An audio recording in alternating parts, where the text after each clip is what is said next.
Olá! Nesta análise, a gente vai mergulhar numa ideia que é no mínimo fascinante, a de que o nosso corpo tem uma inteligência própria. Vamos ver como a psicoterapia corporal, que é uma abordagem que usa a consciência do corpo para lidar com questões emocionais, busca justamente curar uma antiga divisão, essa separação entre mente e corpo que muitas vezes afeta demais o nosso bem-estar. E para começar, que tal uma pergunta que vira tudo de ponta cabeça? A visão mais comum coloca a mente no controle, certo? Como se fosse o centro de comando. Mas e se a história for um pouco mais complexa? E se o cérebro, na verdade, for o último a ficar sabendo o que realmente está acontecendo no corpo? Essa é a ideia central que a gente vai desvendar. Para a gente entender como curar essa divisão primeiro, é preciso saber de onde ela veio. Então, nesta primeira parte, vamos dar uma olhada nas raízes, tanto históricas quanto culturais, que levaram a essa sensação tão comum de desconexão com o próprio corpo. Este slide aqui mostra bem o pensamento clássico. De um lado, a mente, racional, no controle, o lugar da nossa identidade. Do outro, o corpo, uma máquina, um veículo que simplesmente obedece ordens. Essa separação é tão normal no nosso dia a dia que a gente quase nunca para questionar. Mas olha, ela tem uma história. E aqui está essa história, bem resumida. Tudo começa lá no século XVII com Descartes, que bota no papel a ideia de que mente e corpo são coisas totalmente separadas.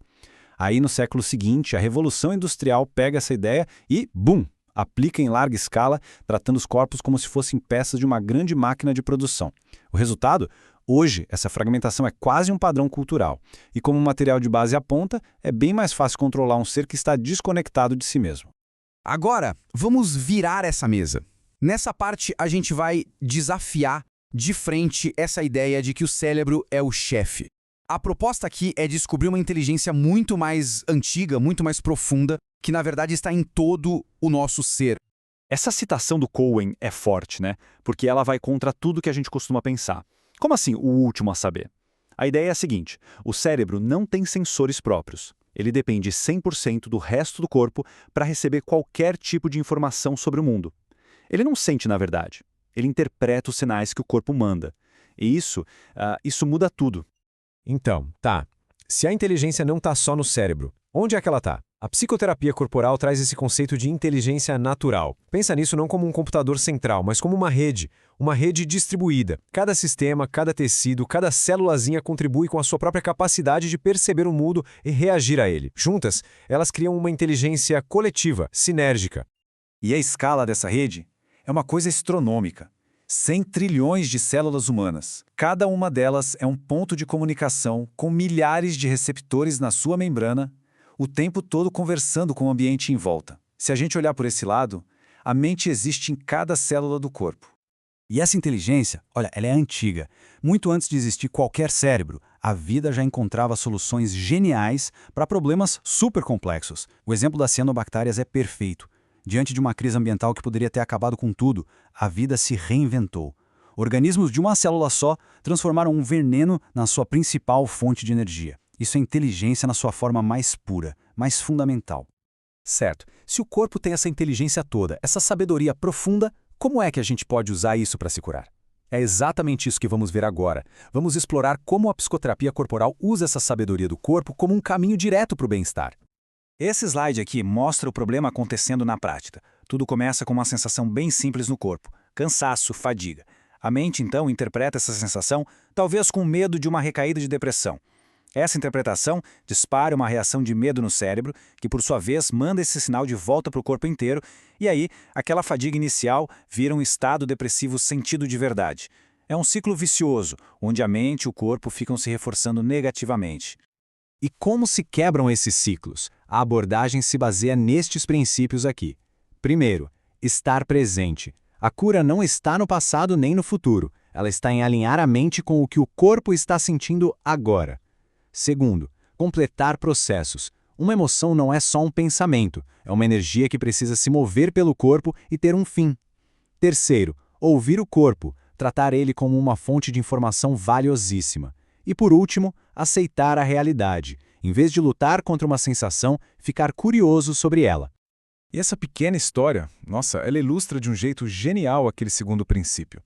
O monge fez uma ação física e pronto, acabou, deixou para trás, lá no rio.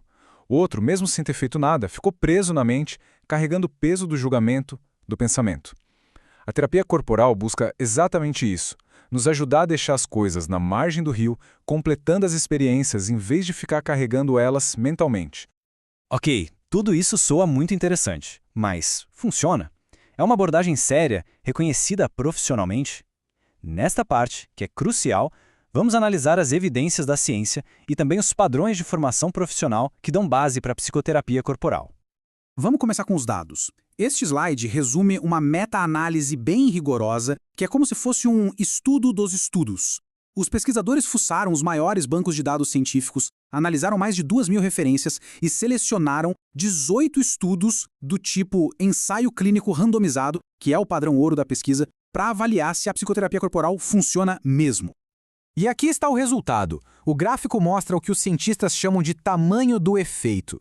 Esse número 0,52 basicamente quer dizer que, de forma consistente e mensurável, as pessoas que fizeram psicoterapia corporal tiveram uma redução bem significativa no sofrimento psicológico quando comparadas com quem não fez. A melhora foi clara, foi notável.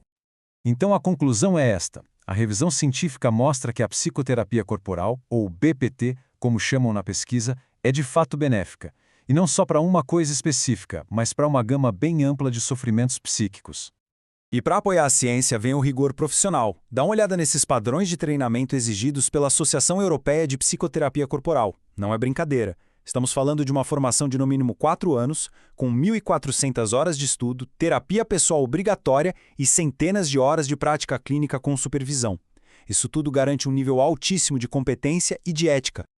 Para a gente fechar, vamos trazer todos esses conceitos de volta para uma reflexão mais pessoal, com uma pergunta que é bem simples, mas ao mesmo tempo muito, muito profunda. No fim das contas, talvez tudo se resuma a essa questão fundamental. O corpo e a mente estão no mesmo lugar? Muitas vezes o corpo está aqui, agora, mas a mente está viajando, em preocupações com o futuro, em memórias do passado. A simples prática de alinhar a atenção da mente com a presença do corpo no mesmo lugar, no mesmo momento, pode ser o começo de uma jornada de cura muito profunda. Obrigado por acompanhar esta análise.